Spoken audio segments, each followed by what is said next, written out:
பார்த்துக் கொண்டிருப்பது தாமரை தமிழ் நியூஸ். மறைந்த கர்ம வீரர் காமராஜர் அவர்களின் 122வது பிறந்த நாளை முன்னிட்டு காங்கிரஸ் கட்சி சார்பாக மாபெரும் இலவச கால் தெரப்பி முகாம் நடைபெற்றது. சென்னை புழல் கதிர்வேடு பகுதியில் கர்ம வீரர் காமராஜர் அவர்களின் பிறந்த நாளை முன்னிட்டு புழல் 31வது வார்டு மாமன்ற உறுப்பினர் சங்கீதா பாபு ஏற்பாட்டில் நடைபெற்ற முகாமில் சிறப்பு விருந்தினராக கலந்து கொண்ட திருவள்ளூர் நாடாளுமன்ற உறுப்பினர் சசிகாந்த் செந்தில் ரிப்பன் வெட்டி துவக்கி வைத்தார். இம்முகாமில் பெண்கள், முதியவர்கள் என பலர் ஆர்வமுடன் கலந்து கொண்டு கால் தெரப்பி சிகிச்சையை செய்து கொண்டனர்.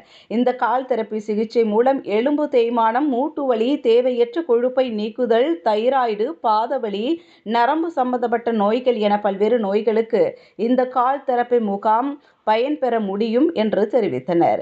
இந்நிகழ்ச்சியில் திருவள்ளூர் தெற்கு மாவட்ட துணைத் தலைவர் பாபு, கம்பேனியா முகாம் ஒருங்கிணைப்பாளர் கணேஷ் கண்ணன், தங்கராஜ், தெரப்பி பயிற்சியாளர் ஷர்மிளா, சர்க்கிள் தலைவர் சந்துரு மற்றும் வட்ட தலைவர்கள், காங்கிரஸ் கட்சி நிர்வாகிகள், திமுக நிர்வாகிகள், பொதுமக்கள் என பலர் கலந்து கொண்டனர்.